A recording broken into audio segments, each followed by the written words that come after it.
ज्यादा कर रहे हो। क्या भाई मोबाइल है ना सर, ओके जी काम बच्चा क्या हो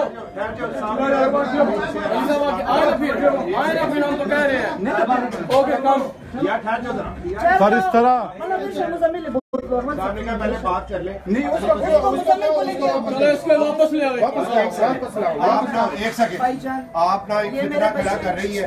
मैं आपको बता रहा हूँ, आप उस चीज की रिस्पॉन्सिबिलिटी नहीं ले सकती। मैंने बड़े प्यार से अदब से आपको माँ कहा, बहन का, इन सबको अपना भाई का।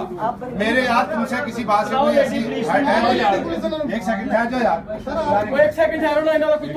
आपने वो काम नहीं करवाना अपने साथ जो एक हमें, आप हमारे मेहमान हो, इज्जत के साथ हमारे साथ चलो। अगर मैं आपकी इज्जत में इतनी सी भी बात करूं, आपको वही भी कहूंगा तुम्हें अपने खुदा का देवदार हो। ठीक है, बाकी हम बंदूक बाकी यार हम मुज़ाकरात से इनकार नहीं है सर। नहीं बस मुझे आप इनकी मामले को